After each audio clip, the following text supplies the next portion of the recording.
Hare Krishna. So మనము యథావిధిగా శ్రీమద్ భగవద్గీతకు అందరికీ స్వాగతం. ఓం అజ్ఞానతిమిరాంధస్య జ్ఞానాంజనశలాకయా చక్షురున్మిళితం యేన తస్మై శ్రీ గురవే నమః. గురవే గౌరచంద్రాయ రాధికాయ తదాలయే కృష్ణాయ కృష్ణభక్తాయ తద్భక్తాయ నమో నమః.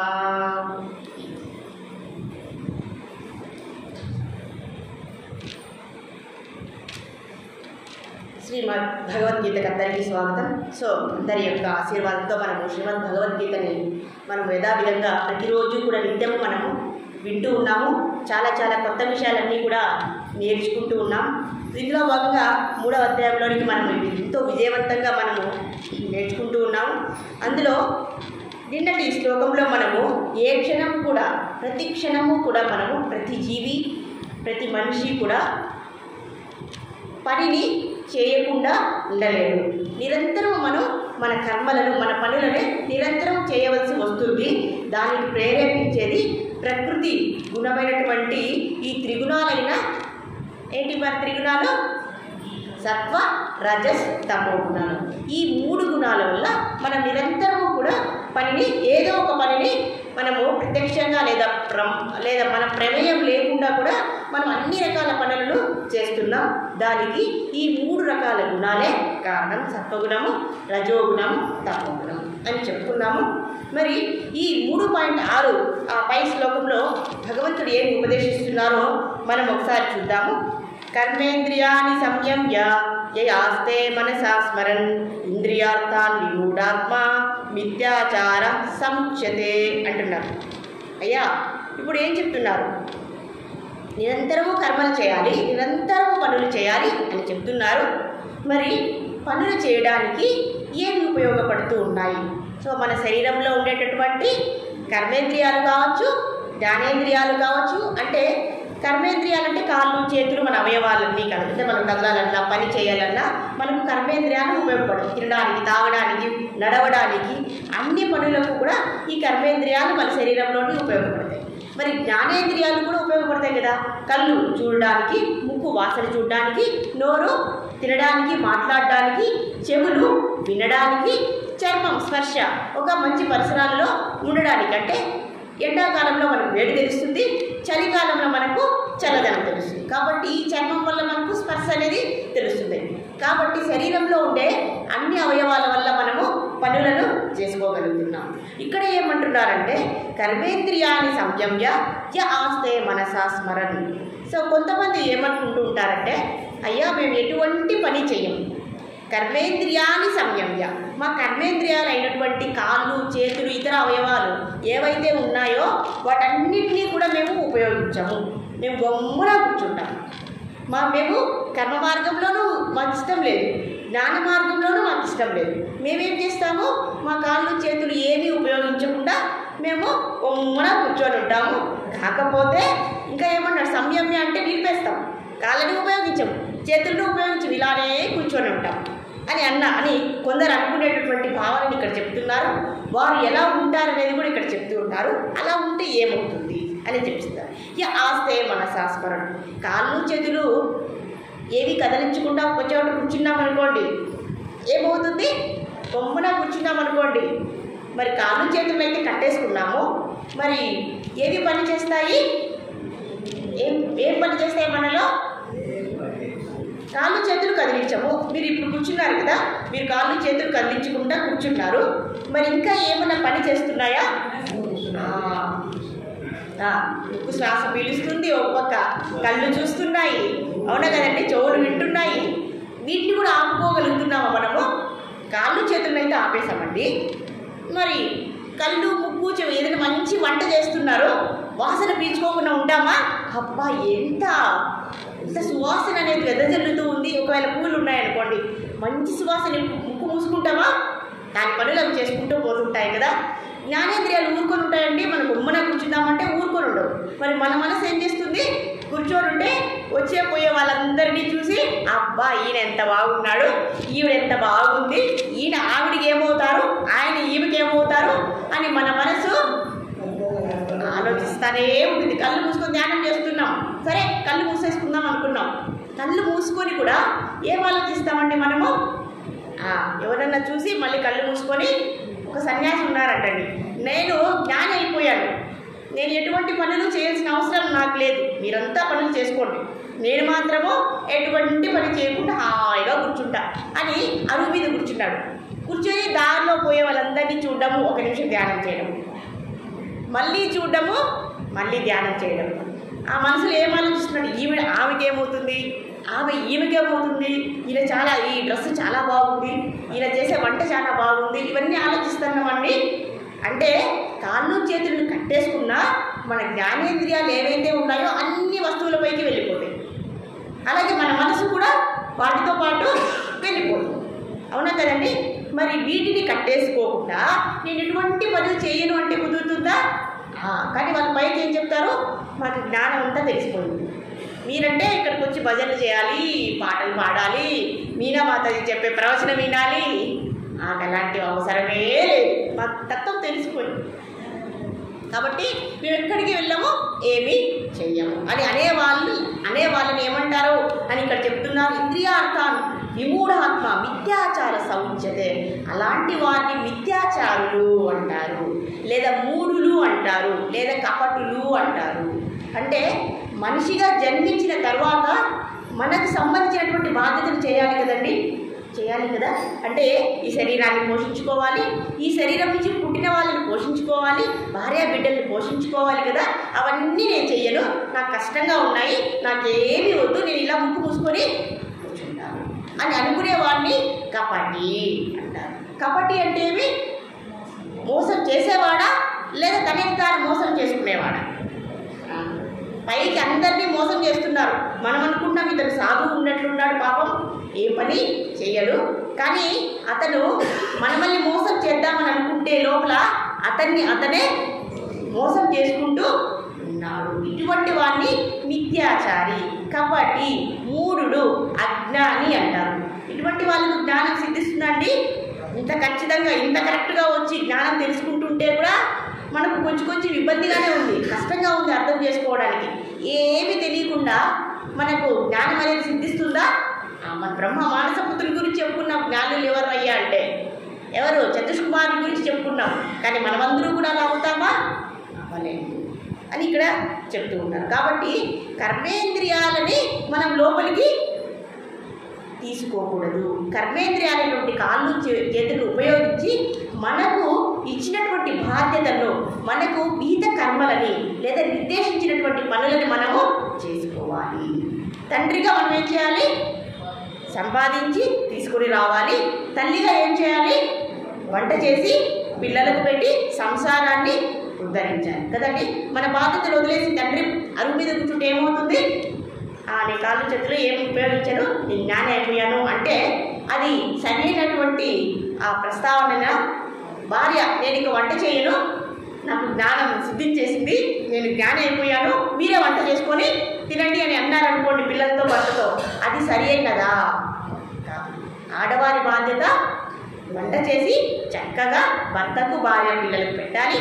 భర్త వాళ్ళకు కావాల్సినటువంటి వస్తువులన్నీ కొనివ్వడానికి సంపాదించాలి. మరి ఇద్దరి బాధ్యతలు కరెక్ట్గా నిర్వర్తించాలి కదండి. అది నిర్దేశితమైనటువంటి కర్మలు, అది బాధ్యతలు. విహితమైనటువంటి కర్మల్ని మనం చేయకపోతే మనల్ని ఏమంటారంట అంటే మనం చేయట్లేదు అనుకోండి, మనం సక్రమంగా చేస్తున్నాము, చెయ్యని వాళ్ళని కపటి అని ఇక్కడ అంటూ ఉన్నారు. కానీ ఆయన కాళ్ళు చేతుల్లో అయితే కట్టేసుకున్నాడు, కానీ మనస్సుని ఎందుకు కట్టేసుకోవడం లేదు ఆయన? అవునా కదా, మనసు వెళ్ళిపోతుంది, జ్ఞానేంద్రియాలు వెళ్ళిపోతున్నాయి, వాటిని కట్టడం లేదు ఆయన. ఓన్లీ కాళ్ళు చేతుల్ని కట్టేసి కూర్చోపెట్టుకున్నాడు. కాబట్టి అలాంటి వాళ్ళకు కర్మ అంటే తెలియదు, కర్మయోగం అంటే తెలియదు, జ్ఞానం అంటే తెలియదు, తత్వం అంటే తెలియదు, సిద్ధి అంటే తెలియదు.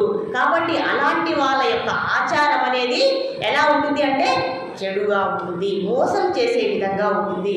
అలాంటి వాళ్ళు చెప్పినటువంటి విషయాలను మనము వినరాదు. అలాంటి వాళ్ళ యొక్క ఆచారం, వాళ్ళ నడత ప్రవర్తన, ఇవన్నీ ఆచారం చారం వాళ్ళ యొక్క చరిత్ర అన్నీ కూడా దుర్భరంగా ఉంటాయి అంటున్నారు. కాబట్టి మనకిచ్చినటువంటి బాధ్యతల్ని మనము చక్కగా నిర్వర్తించాలి. మొట్టమొదటి కర్తవ్యం భగవంతుడు మనకి ఇచ్చినటువంటి ఈ జన్మలో ఈ శరీరం పుట్టగానే మనకి నిర్దేశించినటువంటి పనులని బాధ్యతలని చక్కగా నిర్వర్తించుకోవాలి. అది మొదటి బాధ్యత, మొదటి కర్మ, నియతమైనటువంటి బాధ్యత అని ఒకటి.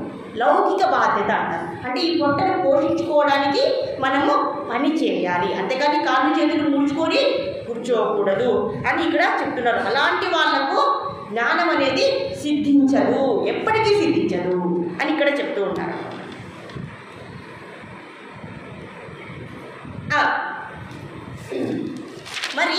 మరి అయితే ఏం చేయాలండి అంటే ఇంకొక శ్లోకంలో చెప్తున్నారు, పై శ్లోకంలో చెప్తున్నారు, ఇలాంటి వారు ఎటువంటి సత్కర్మలను ఆచరించకుండా ఇలా కూర్చోవడం అనేది మంచిది కాదు, దీనివల్ల మనకు దుష్ఫలితం అనేది కలుగుతుంది అని చెప్పారు. మరి ఆ పై శ్లోకంలో ఇంకా ఏం చెప్తున్నారు చూద్దాం. యస్త్రింద్రియాణి మనస నియామ్యారభతే అర్జున కర్మేంద్రియై కర్మయోగం అసక్త సవిష్యతే అంటున్నారు. అయ్యా, ఈ శ్లోకంలో ఏమంటున్నారంటే, ముందు శ్లోకంలో ఏం చెప్పారు? కాళ్ళు చేతులు ఉపయోగించకుండా గమ్మున కూర్చోవడం, ఇంద్రియాలను అదే జ్ఞానేంద్రియాలని మనసును బయటకు పెట్టి వాటికి పని చెప్పారు. ఇప్పుడు ఈ శ్లోకంలో ఏం చెప్పారు? కర్మేంద్రియాలు కాళ్ళు చేతులను ఉపయోగిస్తూ పనులను చేస్తూ జ్ఞానేంద్రియాలని లేదా మనసుని కట్టేసుకోవాలి, మనసుతో ఇంద్రియాలని లోపలికి లాక్కోవాలి. అలాగే ఆ మనసుని అంటే మనకి ఏది అవసరమో అలాంటి వాటిపైన మన కళ్ళు ముక్కు చెవులు అన్నీ కూడా మనము పంపించాలి.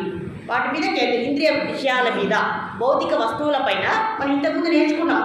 2వ అధ్యాయంలో అన్నీ అవి నేర్చుకున్నాం. మన ఇంద్రియాలను ఉపయోగించి మనకు కావాల్సినటువంటి వరకే, అవసరం వరకే మనం ఇంద్రియాలని ఉపయోగించాలి అని చెప్పాము. మరి ఈ శ్లోకంలో ఏం చెప్తున్నారు? అయ్యా, కర్మేంద్రియాలను ఉపయోగించి సత్కర్మలను చేసుకో, విహిత కర్మలను చేసుకో, నీకు నిర్దేశించబడినటువంటి కర్మలని ఆచరించు, అదే నీ యొక్క ధర్మము అని చెప్పేశారు. మరి ఇంద్రియాలను ఏం చేయాలి? ఇంద్రియాలను ఎక్కువ ఉపయోగించకూడదు. కర్మేంద్రియాల గురించి మనకు చెడ్డలేదు, కానీ వేటిని ఆపాలి, వేటిని తగ్గించుకోవాలి అంటే, ఆపాలి కాదు తగ్గించుకోవాలి అంటే, మన జ్ఞానేంద్రియాలు కళ్ళు ఎక్కువ చూసాయనుకోండి, ఆ వస్తువు కావాలి అనిపిస్తుంది. ఆ వస్తువు కావాలి అని మనసు అనుకుంటే దాని మీద మనకి చెప్పారు కదండి, దాయతో విషయాన్పుంస సంగస్తేషోపజాయతే సంజయతే కామాత్ క్రోధోపజాయతే క్రోధాత్ భవతి సమ్మోహ స్మృతి విభ్రమ స్మృతి బ్రహ్మ భ్రంశ బుద్ధినాశ ప్రణశ్యతి. అయ్యా, మన కళ్ళని ఎక్కువ వస్తువుల మీదకి వెళ్ళిపోయామనుకోండి, అది మనకు కావాలి అనిపిస్తుంది. ఎప్పుడైతే కావాలి అనిపిస్తుందో మనసు పట్టుబడుతుంది, నాకు కావాలి. అప్పుడు బుద్ధి ఏం చేస్తుంది? సరే తీసుకో అంటుంది. మళ్ళీ ఏం చేస్తాం? దానికోసము గొడ్డు చాకరీ చేస్తాం. ఒకవేళ అది మనకి లభించలేదనుకోండి, మనకి కోపం వస్తుంది. ఆ కోపంలో ఏమొస్తుంది? మోహం వస్తుంది. ఎప్పుడైతే ఒళ్ళు తెలియని కోపం వస్తుందో మన బుద్ధి నశించిపోతుంది. బుద్ధినాశ సర్వనాశ, అప్పుడు మనము పడిపోతాము అని అంటారు. కాబట్టి మనకి ఎంత అవసరమో అంతవరకు మాత్రమే మన కళ్ళని చెవులను అన్నింటినీ కూడా ఉపయోగించాలి. ఆ పైన అనవసరమైన వస్తువుల మీదకి మన ఇంద్రియాలు వెళ్ళిపోయాయనుకోండి, మనకేమొస్తుంది? దుఃఖం అనేది వస్తుంది అని ఇక్కడ చెప్తున్నారు. అలాంటి సందర్భంలో మనం ఏం చేయాలి? ఇంద్రియాలని కొంతవరకు ఎంత అవసరమో అంతవరకే ఉపయోగించి ఆ మనసుతో ఇంద్రియాలని లోపలికి లాగాలి లేదా నిగ్రహించుకోవాలి. ఆ తర్వాత మనసును కూడా నిగ్రహించుకోవాలి. మన మనసు అంటే మంచిది కాదు. మన మనసులో ఏం చేయాలి? అది పిచ్చి పిచ్చి ఆలోచనలు చేసుకుంటూ పోతుంటుంది. ఇది కావాలి, అది కావాలి, ఇది వద్దు, అది వద్దు, ఎవరైనా ఏమనంటే కోపం, బాధ, దుఃఖం, శాంతి, అశాంతి కల్లోలం చేసేస్తుంది మనసు. కాబట్టి ఆ మనస్సుని కూడా నియంత్రించుకోవాలి జ్ఞానంతో అని మనం ముందే చెప్పేసుకున్నాం, ప్రతిసారి చెప్పేస్తున్నారు పరమాత్మ. కాబట్టి అప్పుడేం చేయాలి? కర్మేంద్రియాలను ఉపయోగించి మనకిచ్చినటువంటి పనులను మనము ఇప్పుడు చూడండి, వ్యవసాయం చక్కగా కాళ్ళు చేతులు శరీరంతో చేసుకోవాలి. అలాగే ఏదైనా వ్యాపారం అనుకోండి, వ్యాపారము చక్కగా చేసుకోవాలి, ఉద్యోగం కూడా చక్కగా చేసుకోవాలి. ఇవే మన సత్కర్మలు అంటే లౌకికమైనటువంటి కర్మలు. అంటే ఈ శరీరాన్ని పోషించుకోవాలి కదా. ముక్కు మూసుకొని కూర్చుంటే అవుతుందండి? పరమాత్మ ఎప్పుడైనా చెప్పాడా? అయ్యా అన్నీ వదిలేసి ముక్కు మూసుకొని కూర్చో అన్నారా? అలా కూర్చుంటే కూర్చోమన్నా కూడా అవుతుందా? ఆకలిస్తుంది. ఆకలి అయితే ఏమవుతుందండి? ఆకలి ఎక్కువైతే కోపం వస్తుంది, అవునా కదా. ఆ జఠరాగ్ని మండిపోతే ఆహారం ఎక్కడ. ఒకవేళ కొద్దిగా లేట్ అయిందనుకోండి, భార్యామణి కథ అయిపోయింది ఇంకా, అవునా కదండి. కాబట్టి ఆకలి కోసం ఏం కావాలి? ఆహారం కావాలి. ఆహారం అంటే ఏం చేయాలి? కష్టపడి పని చేయాలి. కాబట్టి ఈ శరీరం పుట్టినప్పటి నుంచి పడిపోయేంత వరకు ఈ శరీరాన్ని పోషించాలి. దానికోసం మనకిచ్చినటువంటి ఆ విహిత నిర్దేశిత కర్మల్ని మనము చేయాలి. ఆ కర్మల్ని ఎలా చేయాలి? సత్కర్మల విధంగా చేయాలి, సమతాభావనాపూర్వకంగా చేయాలి. అయ్యా, ఏ వస్తువునైనా నువ్వు ఎలా చూడాలి? పరమాత్మ స్వరూపంగా చూడాలి. దాన్ని ఎంత కావాలో అంతే తీసుకోవాలి. అలాగే ఆ పని చేసే ముందు నీవు ఫలితాన్ని ఆశించకుండా చేసుకోవాలి. ఆ విధంగా చేయడం వల్ల నీ మనసు అనేది శుద్ధి పడుతుంది. ఎప్పుడైతే ఆ శుద్ధి పడుతుందో ఆత్మ సాక్షాత్కారం, పరమాత్మ సాక్షాత్కారం జరుగుతుంది. అంతఃకరణ జరిగి మనకు ఏమవుతుంది? ఆ నైష్కర్మ్య స్థితి అనేది ప్రాప్తి చెందుతుంది. అప్పుడు జ్ఞానం అనేది సిద్ధిస్తుంది. ఇలాంటి స్థితిలోనే మనం కర్మల్ని, అన్ని పనులని తెల్లవారి నుంచి రాత్రి వరకు మన పనులన్నీ ఎలా చేయాలి? పని చేయాలి. వాటి మీద ఎక్కువ ఆసక్తి పెంచుకోకుండా ఎంత వస్తే అంత తీసుకొని చేస్తూ ఉండాలి. అలా చేసినప్పుడు మనకు ఎటువంటి అసంగం కానీ, ఆసక్తి కానీ, ఏ పని మీద, ఏ వస్తువు మీద, ఏ విషయం మీద, ఎటువంటి వ్యక్తి మీద కూడా మనం ఎక్కువ ఆసక్తిని, వ్యామోహాన్ని పెంచుకోకూడదు. అయ్యా, ఇప్పుడు దోశలతో నీళ్ళు పట్టుకున్నాము, ఎంతసేపు ఉంటాయండి? మనం పట్టుకొచ్చాం, అయ్యా నేను దోశలతో నీళ్లు తెచ్చుకున్నాను అని అలానే పట్టుకుంటే ఉంటాయండి. అలాగే ఐశ్వర్యమైన విషయాలైనా, వ్యక్తులైనా, మన సన్నిహితులైనా పట్టుకుంటే ఉంటారా? వాళ్ళు ఉండరు, మనం కూడా ఉన్నాము. కాబట్టి ఎంత పట్టుకోవాలో అంతే పట్టుకోవాలి, ఎంత సంబంధం పెట్టుకోవాలో అంతే సంబంధం పెట్టుకోవాలి, ఎంత అనురాగం పెట్టుకోవాలో మన కుటుంబ సభ్యుల మీద అంతే పెట్టుకోవాలి. ప్రతి ఒక్కరిని కూడా పరమాత్మ స్వరూపంగా మనము చూడాలి. అప్పుడు మనకు సరిపోతుంది కదండి. అప్పుడు ఆ వస్తువు ఉన్నా లేకపోయినా మనం సంతోషంగానే, అంటే సంతోషం అని కాదు, మనం ఓర్చుకోగలం. ఇది వస్తువు అయినా, మనిషి అయినా, మన పిల్లలైనా, మన బంధువులైనా, మనమైనా, ఈ శరీరం ఉన్నంత వరకే ఈ శారీరక సంబంధాలు. కాబట్టి ఇది పరమాత్మ చెప్పిన విషయం నిజమా కదా. కాబట్టి మనం అంతవరకే ఎవరి మీదైనా సరే అనురాగం లేదా సంబంధం పెట్టుకోవాలి. అవునా కదండి? అవునా కదా? ఎందుకు ఇలా పరమాత్మ చెప్పారో మనం ఆల్రెడీ అర్థం చేసుకున్నాం. కానీ మళ్ళీ మనకు గుర్తు చేస్తున్నారు పరమాత్మ. అయ్యా, ఎంత పెట్టుకోవాలో విషయమైనా, వస్తువైనా, వ్యక్తులైనా అంతే పెట్టుకోండి. మరి ఎలా పెట్టుకోవాలి? ఏ భావనతో పెట్టుకోవాలి? మనమంతా, నా భర్త, నా పిల్లలు, నా తల్లిదండ్రులు, అత్తమామలు, నా స్నేహితులు, నా బంధువులు అందరూ కూడా పరమాత్మ స్వరూపాలే. ఆ శరీరాలు వాళ్ళది నిజమైన శరీరం కాదు, వాళ్ళు ఆత్మలు. ఎప్పటికైనా ఆ శరీరము పోతుంది, ఎప్పటికైనా నా శరీరము పోతుంది. కాబట్టి గట్టిగా పట్టేసుకుంటూ అవుతుందా? పరమాత్మను నిందిస్తే అవుతుందా? ఈ భావనను ఎప్పుడైతే ఎవరైతే నిత్యము గుర్తు పెట్టుకుంటారో వాళ్ళకి అశాంతి, దుఃఖం అనేది ప్రాప్తించదు. ఆ వస్తువు లేనప్పుడు, ఆ వ్యక్తి లేనప్పుడు, ఆ విషయం లేనప్పుడు ఒప్పుకోగలమా? నిదానంగా ఒప్పుకుంటాం. అవునా కదండి? ఆ సమయం వచ్చినప్పుడు ఈ జ్ఞానం అనేది మనకి ఎంతో, చాలామంది కంటే పిల్లలు చిన్న వయసులో వెళ్ళిపోతూ ఉంటారు. అప్పుడు తల్లిదండ్రులు ఆ దుఃఖాన్ని తట్టుకోలేక వాళ్ళు కూడా చనిపోతూ ఉంటారు. వాళ్ళు కూడా శరీరాన్ని వదిలేస్తుంటారు, లేదా వ్యాధికి గురి అవుతూ ఉంటారు. ఎందుకంటే ఈ జ్ఞానము తెలియదు. కాబట్టి మన నిజస్థితి మనం ఎప్పుడూ గుర్తుంచుకోవాలి. మనము ఆత్మస్వరూపము, మనం ఈ శరీరాన్ని తీసుకున్నాము అనే విషయం అనేది, ఆ సత్యాన్ని మనము ఎప్పుడు గుర్తుపెట్టుకోవడానికి ప్రయత్నం చేయాలి. చేయకపోతే ఏమవుతుందండి? దుఃఖమే మిగులుతుంది.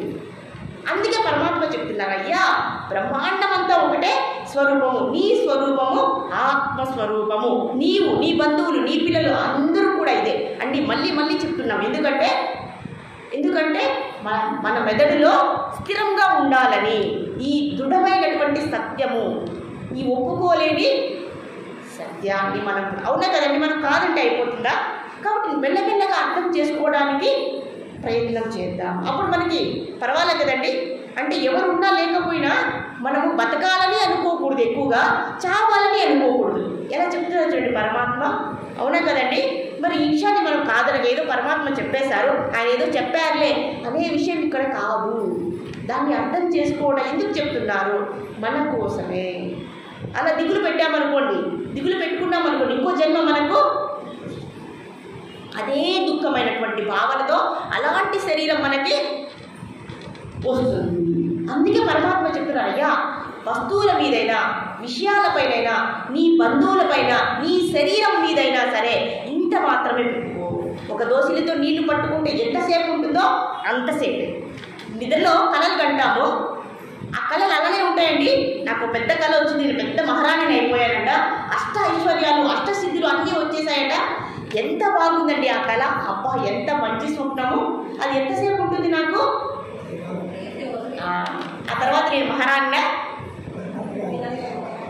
మరి ఇప్పుడు నేను బాధపడ, అయ్యో నేను పెద్ద మహారాణి, ఇప్పుడు చూస్తే నేను ఓ మై గాడ్ నేను భగవద్గీత చెప్పుకుంటూ ఉన్నారా అని గుర్తుకొచ్చింది అనుకోండి, అప్పుడు ఏమనిపిస్తుంది? బాధ అనిపిస్తుంది.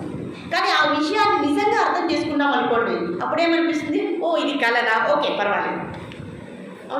అవునా కదండి, అవునా కదా?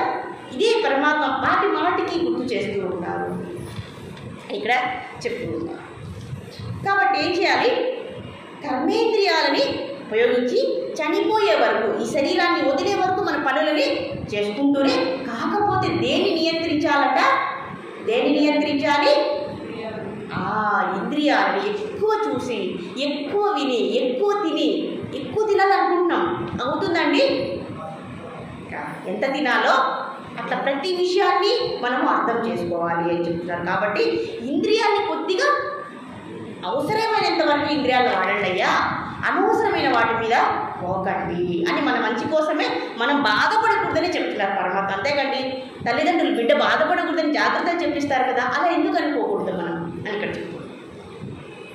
అలాగే ఇలా చేయడం వల్ల ఏమవుతుంది? ప్రతి కర్మను కూడా మనం ఇంద్రియాలతో కాకుండా ఎక్కువ సత్కర్మలు, మంచి పనులని సమతాభావనాపూర్వకంగా, రాగద్వేషాలు లేదు, ఎటువంటి దాని మీద వస్తువు మీద రాగం అవసరం లేదు, ద్వేషము అవసరం లేదు. మరి ఎలా ఉండాలి?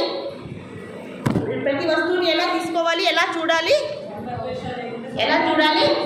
నాకు ఎక్కువ ప్రేమ లేదు, ద్వేషము లేదు, ఉన్నా లేకపోయినా నేను, అలాంటప్పుడు మనకు మనశ్శాంతి ఉంటుందా లేదండి?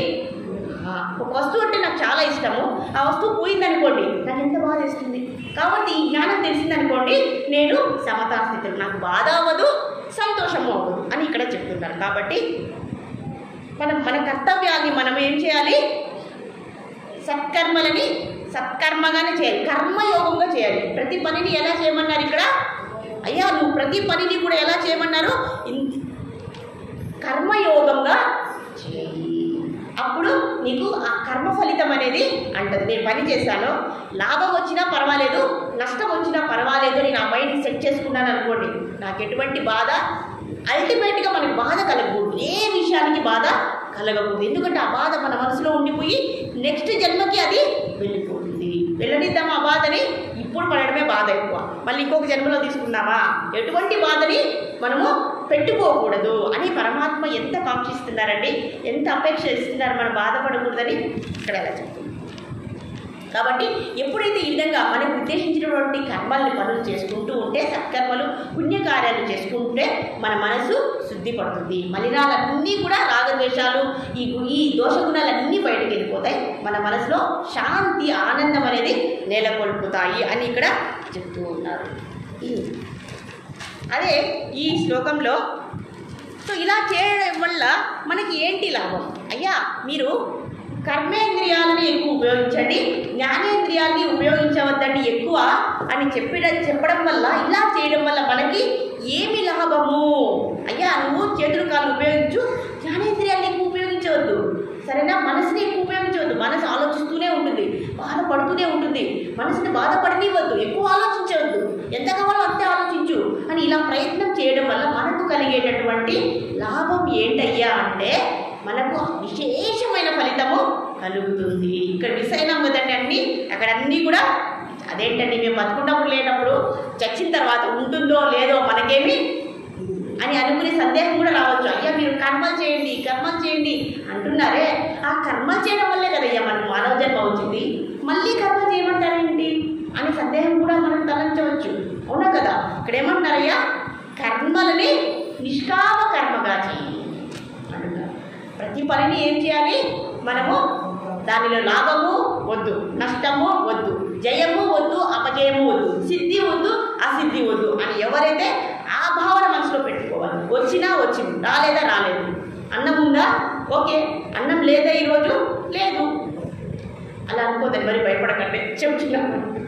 అవునా కదా? మనం ఎక్కడ టూర్లో వెళ్తాము, అన్నం దొరకదు, అప్పుడు ఏం చేయాలి?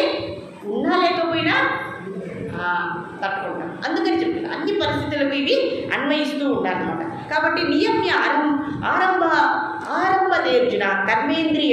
అయ్యా, నువ్వు ఏ పని అయితే కర్మను చేస్తూ ఉన్నావో అప్పుడు ఈ భావనగా రాగద్వేషాలు లేకుండా సద్భావన పూర్వకంగా ప్రతి కర్మను కూడా నువ్వేం చేయాలి? కర్మయోగంగా చేయి. కర్మగా చేయద్దు, కర్మని కర్మయోగం చేసేయి. కర్మ అంటే పని, యోగం అంటే ఏమి? ఆ బంధం లేకుండా చేసుకో. నీ పని వల్ల నువ్వు చేసావనుకోండి మంచి పని, పుణ్యం వస్తుంది. ఆ పుణ్యాన్ని అనుభవించడానికి మళ్ళీ పుట్టాలి. లేదా తప్పుగా చేస్తావు, నీ కోసం చేస్తావు, లాభం కోసం చేస్తావు, పాపం వస్తుంది. ఆ పాపాన్ని అనుభవించడానికి మళ్ళీ పుట్టాలి. కాబట్టి ఈ రెండు నాకు అవసరం లేదు. కాబట్టి కర్మయోగం ఎప్పుడైతే చేసామనుకోండి అప్పుడు ఈ బంధం నుంచి, ఈ శరీరం నుంచి మనము బయటకు పడిపోతాము. అది మనము ఆలోచించుకోవాలి. అది ఇక్కడ ఇలా చేయడం వల్ల మనకు నైష్కర్మ్య సిద్ధి అనేది వస్తుంది అని ఇక్కడ చెప్తూ ఉన్నారు.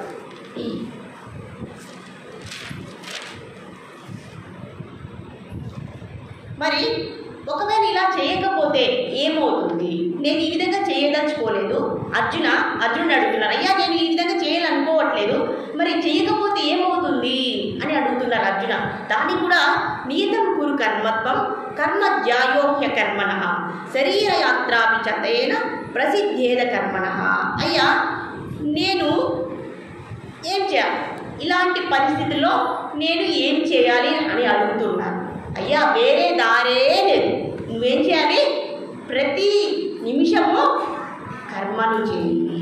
కర్మ చేయడం తప్ప మనకు వేరే దారి లేదు. ఎలాగా పని చేస్తున్నాము, మంచి పని చేద్దాం, అలా మంచిగా చేద్దాం, ఆశించకుండా చేద్దాం. ఆశించకుండా చేస్తే మనము చిక్కుముడిలో పడిపోము అని ఇక్కడ చెప్తున్నారు. కాబట్టి నియతం గురు కర్మత్వం. అయ్యా నీకు ఏది చెప్పారు చూడండి. వర్ణాశ్రమ ధర్మం అనేది మనం ఇంతవరకు మీకు చెప్పలేదు.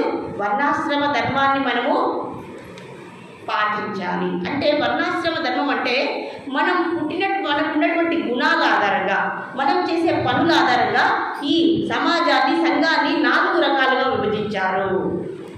అది ఏంటి?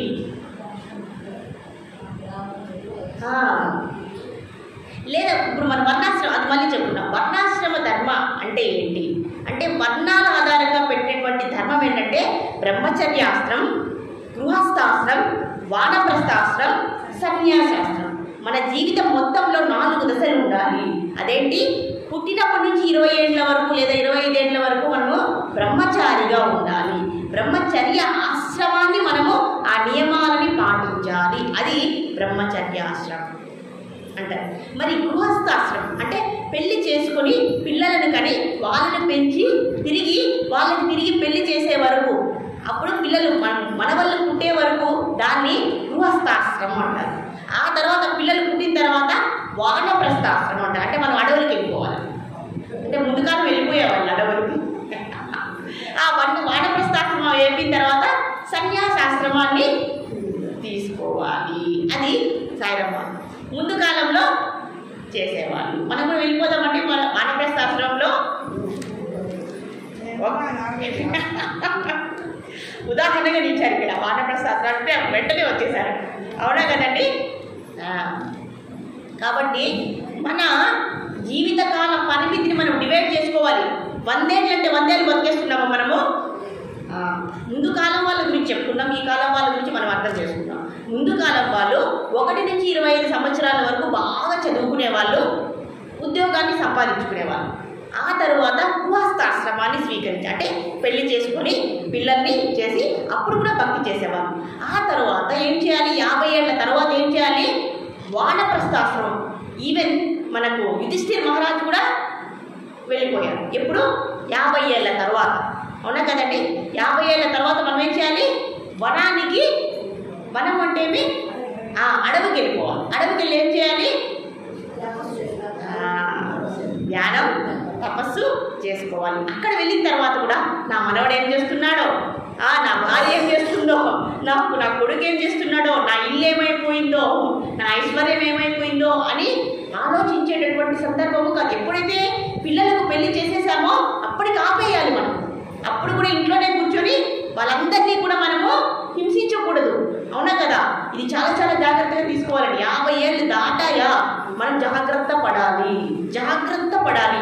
పిల్లలకు పెళ్లి చేశాము, వాళ్ళకు కావాలంటే మన యొక్క నిర్ణయాలు చెప్పవచ్చు, లేదా మన నిర్ణయం వాళ్ళకి అవసరం లేకపోతే వాళ్ళని వదిలేయాలి. అంటే వదిలేసి వెళ్ళిపోవాలని కాదు. మనం ఏం చేయాలి? వాళ్ళతోనే ఉంటూ మనం ఆధ్యాత్మిక పురోగతిని పెంపొందించుకోవాలి. అప్పుడు ఏం చేయాలి? మనం ఏం చేయాలి? మన బంధాన్ని భగవంతుడితో ఎక్కువ పెంపొందించుకోవాలి. అప్పుడు కూడా ఇంకా మునిమనవడు రాని అని మనం ఏం చేయకూడదు అని ఇంతకుముందు ఎన్నో కథలు చెప్పుకున్నాం మనం. అవునా కదండి? కాబట్టి 50 ఏళ్ళు దాటిన తర్వాత వెంటనే మనం చేసినటువంటి కర్తవ్యం ఏంటి? వానప్రస్థాశ్రమాన్ని తీసుకోవాలి. ఇంట్లో ఉన్నప్పుడు పర్వాలేదు, కలియుగం అయినప్పుడు మనం ఏం చేయాలి? ఇంట్లో మనం ఏం చేయాలి? ధ్యానం చేసుకుంటూ మంచి మంచి కథ చదువుకుంటూ ఇలాంటి సత్సంగాలకు వస్తూ మన పిల్లలకు మార్గదర్శకంగా ఉండి మన ఆత్మని, మన శరీరాన్ని ఎట్లయితే అన్నం పెడతామో అలాగే మన ఆత్మ పురోభివృద్ధికి ఆ ఆత్మ జ్ఞానాన్ని, భగవద్ జ్ఞానాన్ని అందించి ఆత్మని ఏం చేయాలి? ఉన్నత స్థితికి తీసుకొని వెళ్ళాలి. ఆ విధంగా సాధన చేసిన తర్వాత సన్యాసాశ్రమాన్ని స్వీకరించాలి. అంటే మొత్తం అన్నీ కూడా వదిలేయాలి. ఆ సన్యాసాశ్రమానికి వెళ్ళక ముందు గృహస్థ తర్వాత ఏం చేయాలి? కొంచెం టైం ఉంటుంది. దాన్నే వానప్రస్థాశ్రమం అంటారు. సాధన చేసి అడవులకు పూర్తిగా వెళ్ళిపోయేవాళ్ళు. కాబట్టి మనం కూడా మన ఆయువు పరిమితిని మనం డివైడ్ చేసుకోవాలి. 20 ఏళ్ళు, 50 ఏళ్ళు, 50 ఏళ్ళ తర్వాత చాలా జాగ్రత్తగా ఉండాలి. ఎందుకంటే ఏ సెకండ్ ఏమవుతుందో మనకు తెలియదు. మన లక్ష్యం ఏంటి? ఇక్కడి నుంచి ఈ శరీరం నుంచి ఇంకొక ఉన్నతమైన శరీరమైనా రావాలి, లేదా ఆ శరీరమే వద్దు అనుకున్న వాళ్ళకి భగవద్ధామం వెళ్ళాలనేటువంటి లక్ష్యాన్ని మనం కలిగి ఉండాలని ఈ సందర్భంగా భగవంతుడు పరమాత్మ మనకు తెలియజేస్తున్నారు. కాబట్టి ఇంట్లోనే ఉండి అందరి మీద కమాండింగ్ మనము చేయకూడదు. వాళ్ళ పనులు వాళ్ళు చేసుకుంటారు, మన పని అయిపోయింది. కాబట్టి మన సంబంధాన్ని భగవంతునితోనే 24 hours 24/7 ప్రతి క్షణము కూడా భగవంతుని యొక్క ధ్యానంలో మనము ఉండాలి. ఎందుకంటే ఇల్లు ఖాళీ చేసే ముందు కొత్త ఇల్లు వెతుక్కోవాలి కదండి. ఆ కొత్త ఇల్లు వెతుక్కునే లోపల మనం ఏం చేయాలి? ఆ ఇల్లు దాటే లోపల కొత్త ఇల్లు వెతుక్కోవాలి కదా. ఆ పని మనం చేయాలి. అంతేకాని మళ్ళీ చూసుకుని 60 కదా, ఏముందిలే 70 కదా, ఈ కాలం 90 అంటే చాలా యంగ్, చాలా యుక్త వయసు అని అలాంటి అపోహలకు మనము వెళ్ళకూడదు. చాలా జాగ్రత్తగా, అంటే భయపడించడం లేదు, మన ధ్యాసని భగవంతుని వైపు మళ్లించాలి. ఈ సంసారం మీద కొంచెం కొంచెంగా బయటకి చేయాలి అని ఇక్కడ చెప్తున్నారు. కాబట్టి నియతం కురు కర్మత్వం కర్మజ్యాయోహ్య కర్మణః శరీర యాత్రాని చతేన ప్రసిద్ధేద కర్మణః. అయ్యా నువ్వేం చేయాలి? ఇప్పుడు అర్జునుడు అడుగుతున్నా, అయ్యా నేను ఏం చేయాలి ఈ పరిస్థితుల్లో అంటే, నిరంతరము నీకు ఏ కర్మలు ఇచ్చారో అవి నువ్వు ఆ సత్కర్మలుగా కర్మయోగంగా చేసుకుంటూ ఉంటూ నీకు అప్పుడు అంతఃకరణ శుద్ధి జరుగుతుంది. నీ మనసు బాగా శుద్ధి అయిపోతుంది. నీ మనసులో ఉండే మలినాలన్నీ బయటకు వెళ్ళిపోతాయి. అప్పుడు నీ ఆత్మ, నీ మనసు ఎలా కనబడుతుంది? అద్దంలాగా కనబడుతుంది. అప్పుడు పరమాత్మ ఆత్మ సాక్షాత్కారం కలిగి ఆ జ్ఞానసిద్ధి కలిగి మనకు ఏమవుతుంది? ఆ నైష్కర్ణ సిద్ధి లభించి మనము పరమశాంతి, సంపూర్ణ శాంతి, సంపూర్ణ ఆనందం, ఆ స్థితిలో శరీరాన్ని వదలాలి అని చెప్తూ ఉన్నారు. టైం అయిపోయింది. ఎంత ఉంది? 10 minutes. ఓకే. కాబట్టి ఈ విధంగా కాబట్టి మనకు ఇప్పుడు మనిషిగా పుట్టిన తర్వాత మన బాధ్యతల కోసం, ఈ శరీరం కోసం బాధ్యతలు చేయాలి. అది ఒకటి. రెండవది శాస్త్రాలు, వేద శాస్త్రాలు, పురాణ శాస్త్రాలు ఇవి చెప్పిన విధంగా ఆ సత్కర్మ ఏదైతే ఉందో ఆధ్యాత్మిక సాధన లేదా సాధనా భక్తిని మనము చేసుకోవాలి. ఈ 2 పనులని మనము నిర్లక్ష్యం చేయకూడదు అని ఇక్కడ చెప్తున్నాం.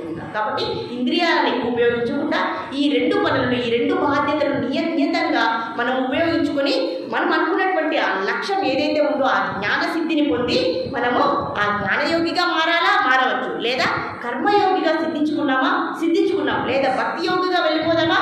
అన్ని పనులను 60 తర్వాత 50 తర్వాత పరమాత్మ కోసమే చేద్దాము. మన ఆనందం కోసం చేసేది కాదు.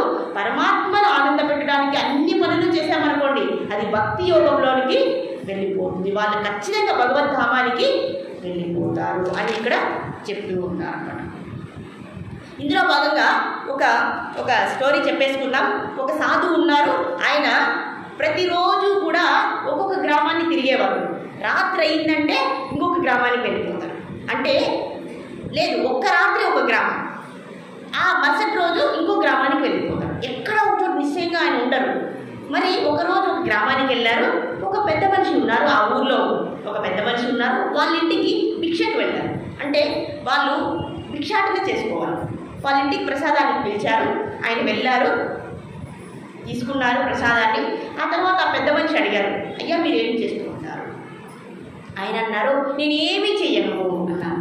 అదేంటయ్యా, అందరు ఎవరిని అడిగినా మేము ఈ ఉద్యోగం చేస్తున్నాం, ఆ వ్యవసాయం చేస్తున్నాం, ఈ వ్యాపారం చేస్తున్నాం అని గొప్పగా చెప్పుకుంటారే, మీరేమో నేను ఏమీ చెయ్యను అని గొప్పగా చెప్పేస్తున్నారే, ఇదేమైనా మీకు సరిగా ఉందనుకుంటున్నారా అని అడిగారు. అవునయ్యా, మీరు పనులు చేయడమే గొప్ప అని మీరు చెప్పుకుంటున్నారు, అది మీ విషయంలో గొప్ప, కానీ నా విషయంలో ఏ పని చేయకపోవడమే గొప్ప అని అన్నారు. ఎవరండి? సాధువు గారు. ఈయనకు ఆశ్చర్యం వేసింది. అంటే ఏ పనులను చేయను అంటే దాని అర్థం ఏంటి తెలుసా? ఏంటి?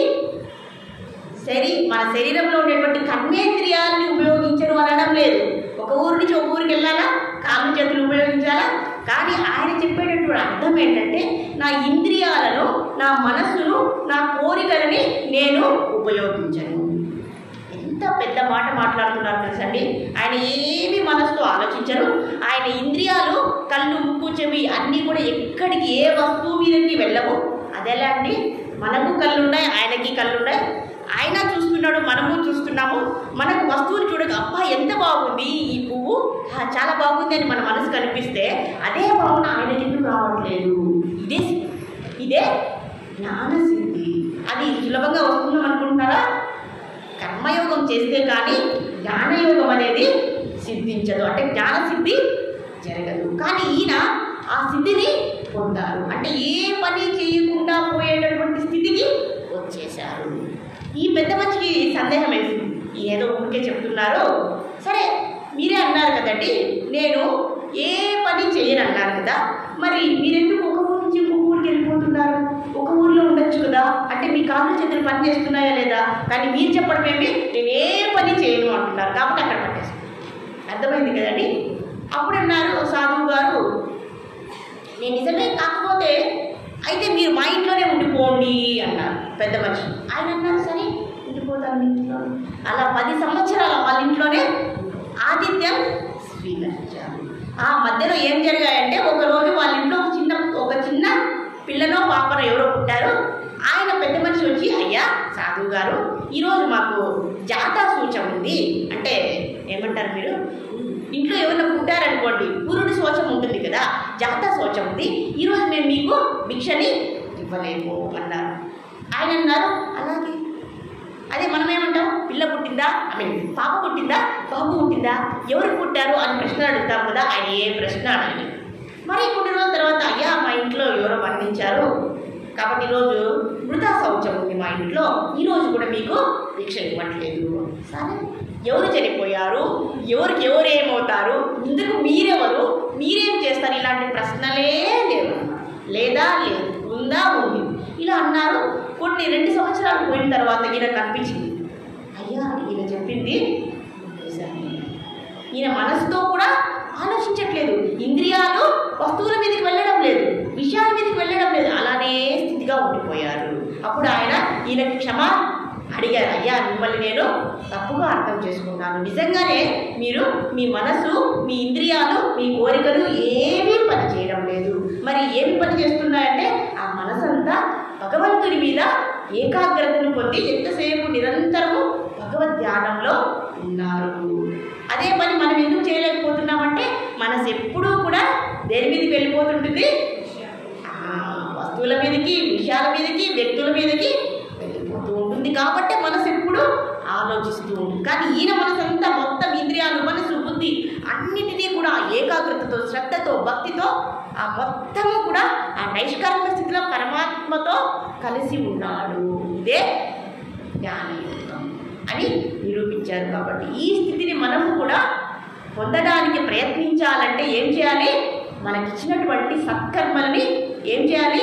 కర్తృత్వం లేకుండా, అయ్యా నాకు ఆసక్తి లేదు, నేనే చేశాను ఈ పనిని, నాకే కావాలి అనేటువంటి, అంటే ఆ పని మీద నీకు సంబంధం ఉండకూడదు, ఆ పని మీద నీకు ప్రతిఫలము ఆశించకూడదు. ఈ రెండు స్థితిని మనము పెట్టుకొని మరి ఆ సత్కర్మాచరణ అనేది చేస్తే మనము కూడా ఆ కర్మయోగం చేసి జ్ఞానయోగంలోనికి వెళ్ళిపోవచ్చు. అంతిమ స్థితిలో మనము జ్ఞానయోగంలోనే మనము ఉండిపోవడానికి ఈ సూచనలన్నింటినీ కూడా పరమాత్మ మనకి చేస్తున్నారు.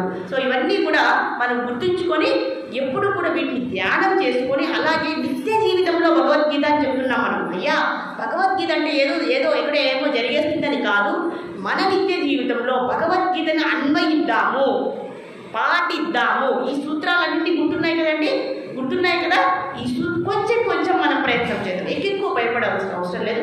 కొద్దిగా అడుగులు వేసుకుంటూ తప్పకుండా మన నిత్య జీవితంలో, మన నిత్య డే టు డే లైఫ్లో, మన జీవితంలో మనం వీటిని పాటించడానికి ప్రయత్నిస్తే మనకు కూడా ఆ విశేషమైనటువంటి ఆ గొప్ప ఫలితం అనేది మనకు, ఆ గొప్ప ఫలితం ఏంటండి?